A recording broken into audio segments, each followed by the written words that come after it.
Pero el tema que me había propuesto es Jesucristo. Jesús y Cristo,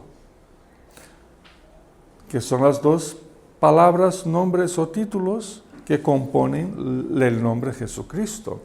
Hablar acerca de la persona de Jesucristo creo que es uno de los desafíos más grandes que tenemos como cristianos por diferentes razones. Primero, porque todos, creyentes y no creyentes, tenemos nuestras propias opiniones acerca de Él.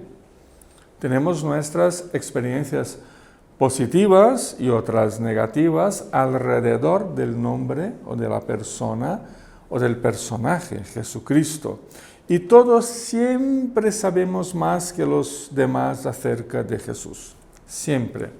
Segundo, porque desde hace 2000 años y en especial los últimos 150 años más o menos, se han multiplicado exponencialmente los estudios, las publicaciones y las variadas opiniones de expertos, teólogos y no teólogos, acerca de Jesús, y opiniones que ejercen mucha influencia en diferentes sectores de la vida humana y social, no únicamente en la iglesia, pero también fuera del mundo cristiano. Estos estudios sobre la persona de Jesús ejercen una influencia muy, muy importante. Para que tengáis una idea, se ha traducido un libro hace como un año y poquito, de un teólogo, ahora no sé si es sueco o noruego, creo que es noruego, acerca de cómo los filósofos contemporáneos entienden la carta a los romanos y la primera carta a los corintios. Entonces, desde Nietzsche, que era un filósofo totalmente no cristiano, hasta los días nuestros, ese autor nos ayuda a entender que las opiniones acerca de la persona de Jesús tienen un peso bastante importante en toda la vida de la sociedad humana. Sin embargo, sigue siendo Jesús un personaje por demasiado desconocido por cristianos y no cristianos en nuestra época, alrededor de quien hay un sinfín de opiniones, de desinformaciones.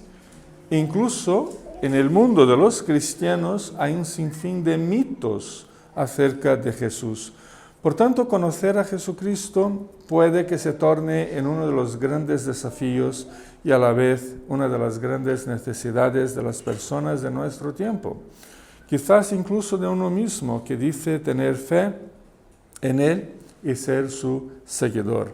Conocer a Jesucristo, por otro lado, puede convertirse para muchos en camino de fe y de transformación, en un camino de salvación que le abre una nueva perspectiva de vida presente y futura.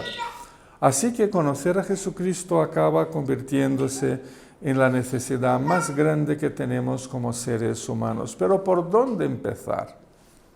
Si queremos conocer a Cristo, ¿por dónde podemos o debemos empezar nuestro camino de conocimiento de Jesús? Hay, claro, diferentes caminos que podríamos tomar para conocer a Jesús. El más común, quizás el mejor, sería empezar leyendo los recuerdos de la Iglesia en su inicio, en sus primeras décadas de existencia, acerca de los momentos más significativos de la vida de Jesús, y eso se puede hacer fácilmente con la lectura de los evangelios, de los 4 evangelios, ¿no? Mateo, Marcos, Lucas y Juan. Por supuesto que seguiremos por ese camino, pero no hoy. Antes de empezar con los evangelios, creo que nos haría bien hacer una parada en un texto anterior a los evangelios, escrito muchos años antes de los evangelios, un texto que recoge una perspectiva fundamental acerca de quién es Jesucristo, un texto que nos sirve de plataforma para nuestra futura lectura de los evangelios en busca del personaje que ha sido Jesucristo. Me refiero a la carta del apóstol Pablo a los romanos. Romanos capítulo 1, versículo 3 y versículo 4.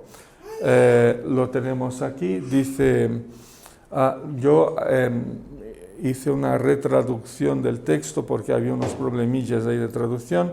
Entonces dice, el Evangelio de Dios o la Santa Escritura habla acerca de su Hijo, que según la naturaleza humana era descendiente de David, pero que según el Espíritu de Santidad fue designado con poder Hijo de Dios por la resurrección de los muertos. Él es Jesucristo nuestro Señor. Se trata de un texto magnífico, súper especial, que nos presenta a Jesucristo como Jesús y como Cristo. Me explico.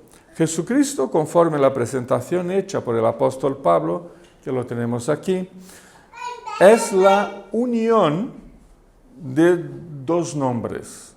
¿No? Su persona es la unión de dos nombres. El nombre Jesús y el título Cristo, porque Cristo luego se convierte en nombre, pero originalmente era un título, ¿no? Es entonces la unión del nombre Jesús y el título Cristo. Jesús era un nombre corriente en sus días entre los judíos. Había mucha gente que tenía el nombre de Jesús, así como entre nosotros hoy, ¿no? Mucha gente con ese nombre. Y el nombre Jesús se refiere al hecho de que aquella persona que nació en el siglo I, a la que llamamos Jesucristo, que Él era un ser humano normal. Él era un ser humano normal, aunque descendiente del gran rey David. Jesús es un nombre corriente que indica la humanidad de aquella persona, ¿vale? Cristo, por otro lado, que inicialmente era un título que designaba la misión redentora de esa persona como el enviado directo de Dios y por tanto por su propia filiación divina. Cristo es un nombre que indica que aquella persona, además de ser humano, era totalmente Dios. Dios por completo, enteramente Dios. Con el paso de sus primeros años, los discípulos unieron el título al nombre y crearon el nombre que conocemos hoy como Jesucristo. Lo que denota de esa manera que el ser humano y el ser divino se fundían, se fusionaban en una única persona. Por tanto, lo primero que debemos comprender sobre Jesucristo es que Él es a la vez totalmente hombre, totalmente Dios. El apóstol aquí en Romanos lo aclara diciendo que según la naturaleza humana era descendiente de David. Se refiere al rey David de Israel. Por tanto, era plenamente humano, no había duda, era descendiente de David, ¿no? Tenía padre, tenía madre y que venía de esa estirpe. Que según el Espíritu de Santidad era plenamente Dios, lo que se demostró por su resurrección. Si no fuera Dios, la resurrección no pasaría, no de la manera como pasó, sobre todo.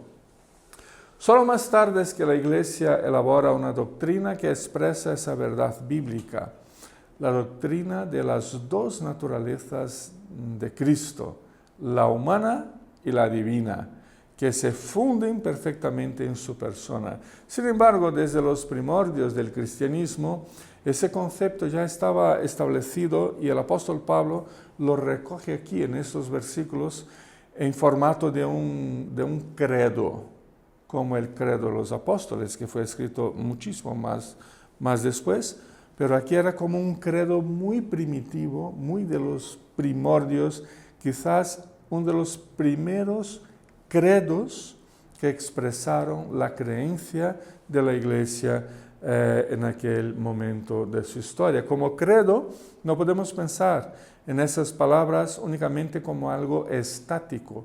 Cuando hablamos del credo de los apóstoles, el credo de la iglesia, el catecismo de no sé qué, siempre tenemos una idea de algo que huele a moho, ultrapasado y viejo, decadente, de hace 500 años o 1500 años, que no tiene nada que ver con el dinamismo de la vida moderna, pero no es así, ¿no?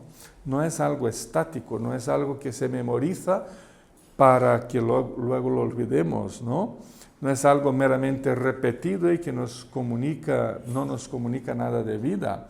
Aunque no se pueda negar la importancia de la dimensión narrativa del credo, la manera como lo trata Pablo aquí es como un credo personal. Era lo que él creía.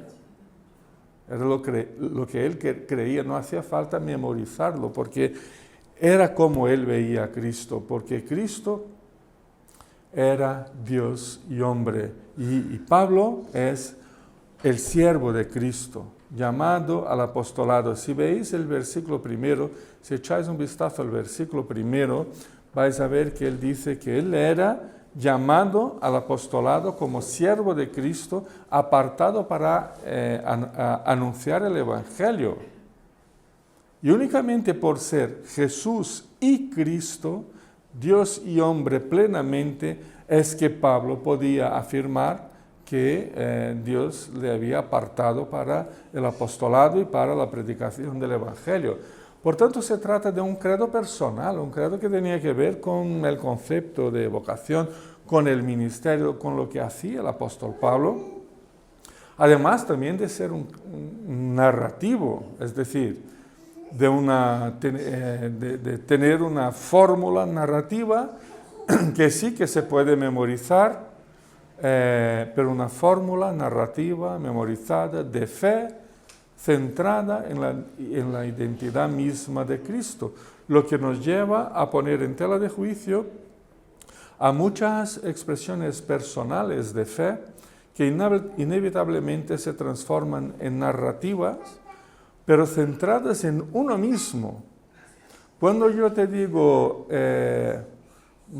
yo puedo solo, no necesito ayuda, estoy declarando en forma de una narrativa mi credo personal, ¿no?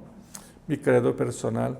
Pero este credo está centrado no en mi persona, en mis intereses, sino que en la realidad de la persona de Cristo. Pero esta fórmula narrativa y personal elaborada por el apóstol Pablo, o quizás recogida por Pablo de lo que se decía, predicaba y cantaba en las iglesias, pues elabora lo que creemos acerca de Jesucristo, que Él es totalmente hombre al 100% y totalmente Dios también al 100%. Es Jesús y es Cristo a la vez. Así pues nos encontramos ante dos afirmaciones muy importantes acerca de Jesucristo. La primera se refiere a su condición humana, que era descendiente de David. La segunda tiene que ver con su condición divina, que ha sido constituido Hijo de Dios con poder a partir de su resurrección de los muertos. Por supuesto, no podemos olvidarnos de que ambas afirmaciones sobre la persona de Jesucristo, compuesta por esas dos naturalezas, perfectamente hombre y perfectamente Dios, que eso tiene un necesario trasfondo en el Antiguo Testamento. Unidas, ambas afirmaciones paulinas supone una reflexión sobre la promesa mesiánica dada por Dios, referida al descendiente de David, que sería a la vez Hijo de Dios. Su descendiente, dice David, sería a la vez el Hijo de Dios. Me refiero, entre muchos textos, por ejemplo, a 2 Samuel, capítulo 7, 13 y 14, donde leemos, yo afirmaré su trono real para siempre, yo seré su padre y él será mi hijo. Totalmente divino, ¿no? Salmo 2, versículo 7, tú eres mi hijo, hoy mismo te he engendrado. Así que esta visión mesiánica del rey descendiente de David es la que subyace a la afirmación de que Jesús, de la estirpe humana del rey David, fue reconocido Hijo de Dios por su resurrección.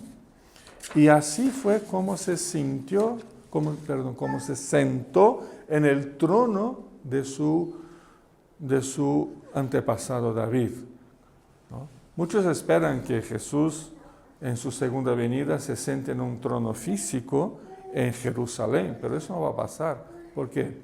Porque justo Hechos capítulo 2, versículo 30 y 31, la interpretación que nos da el apóstol Pedro en su sermón en el día de Pentecostés, dice que Jesús se sentó en el trono de David por su resurrección y no por ninguna otra manera. Ese mismo concepto de Jesús hombre y Cristo, Cristo divino, ¿no?, se ve también en Filipenses capítulo 2, donde Él es por naturaleza Dios. Versículo 6, si queréis mirar Filipenses capítulo 2, versículo 6, Él es por naturaleza Dios, y tomando la naturaleza de siervo, haciéndose semejante a los seres humanos y manifestándose como hombre. Versículo 7 y versículo 8. Si unimos el versículo 6 al 7 y al 8, vemos que Él es por naturaleza Dios. Y si leemos el 7 y el 8, vemos que Él es por naturaleza hombre. Objetivamente hablando, sin esa perfecta y completa fusión entre Jesús y Cristo, no hubiera sido posible la existencia y la eficacia del Evangelio de Dios. Tampoco la Biblia Sagrada hubiera cumplido con su propósito más elevado de enseñarnos el camino de la salvación. Pero volviendo a Romanos, que parece que lo hemos dejado ahí aparcado, ¿no?, echamos un rápido vistazo a ambas naturalezas de Jesucristo. Primero, su condición humana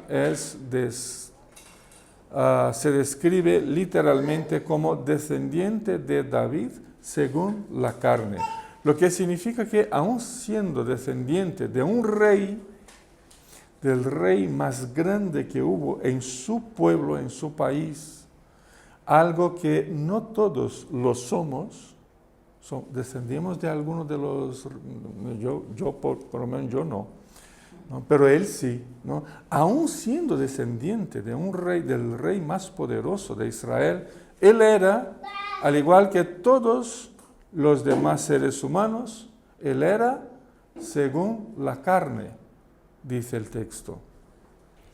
Y eso es como un pequeño contraste dentro de su humanidad. Él no era mejor que los otros seres humanos porque era descendiente del rey más poderoso de su pueblo. No, él era descendiente de David, pero al igual que todos los demás, según la carne. Él comparte, por tanto, con todos nosotros la misma naturaleza, siendo nosotros descendientes de reyes o de semidioses o de gente importante o lo que sea, da igual. Somos todos polvo. Y ahí es a donde volveremos, ¿no? Humanamente hablando, Jesús no era distinto de ti ni de mí. Era igualito a nosotros. Es tan ser humano como nosotros, sujeto a todo lo que le pasa a cualquier persona, incluso y sobre todo la muerte. Su humanidad estuvo perfectamente caracterizada e incluso condicionada a su propia mortalidad humana. Su vida estuvo condicionada a la flaqueza, a las necesidades, al hambre, al calor, a las ilusiones, a las relaciones con otras personas, porque Él no era distinto de nosotros. Y ha sido por eso mismo, como nos dijo el autor de la carta a los Hebreos, ha sido por eso mismo que era necesario que en todo se asemejara a sus hermanos, para ser un sumo sacerdote fiel y misericordioso al servicio de Dios, a fin de expiar los pecados del pueblo. Por haber sufrido, y esa parte es muy importante de Hebreos, por haber sufrido él mismo la tentación, puede socorrer a los que son tentados. Capítulo 2 de Hebreos, versículos 17 y 18.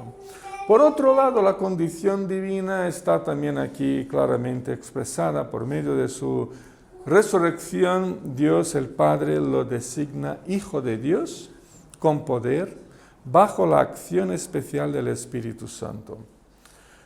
Porque nada de lo que le pasó en su vida humano-divina, el Espíritu Santo está afuera, no, nada. Todo era por el Espíritu. La ocasión o el momento de ese nombramiento por Dios fue la resurrección. Aunque en los evangelios vemos innumerables ocasiones en que Jesús se refiere a Dios como su Padre, y el Padre lo llama su Hijo amado. Él fue resucitado por el gran poder de Dios por medio de la acción y obra del Espíritu Santo, del Espíritu de santidad, conforme dice Pablo. La resurrección, por otro lado, no ha sido, y ojo con eso porque es muy importante, no ha sido el momento en que Jesús humano se convierte en Cristo divino, absolutamente no. Hay mucha gente que lo piensa de esa manera, ¿no? Jesús era un ser humano, igual, no era Dios, nació sin ser Dios, y se metió con toda esa confusión contra los fariseos y no sé qué y tal, y lo llevaron a la cruz como un criminal, y en ese momento se muere como un criminal, y luego Dios lo resucita como Cristo, ya no como hombre, sino que como Dios. Eso no es verdad. Eso no es así. Él nació hombre, ya nació Dios, y de ahí sale la doctrina de la encarnación, ¿no? Entonces, ojo con eso, ¿eh? Él ya era Dios en sí mismo antes de la creación del universo. Evangelio de Juan, capítulo 1, versículo 1 y 2, dice que en el principio ya existía el Verbo, y el Verbo estaba con Dios, y el Verbo era Dios, y Él estaba con Dios en principio. Por medio de la resurrección, sin embargo, ¿qué es lo que pasó?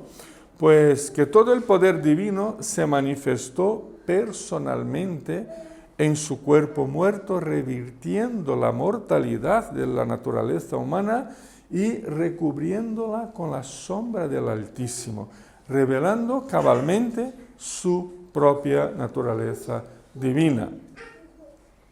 En ese sentido, la resurrección de Cristo es la acción divina en sí mismo, en la que todas las promesas de Dios de salvación para la humanidad llegan a su cumplimiento. Cuando la vida venció la muerte en la propia vida de Jesucristo, se abrió y se tornó concreta la salvación para todos los que se acercan con fe genuina.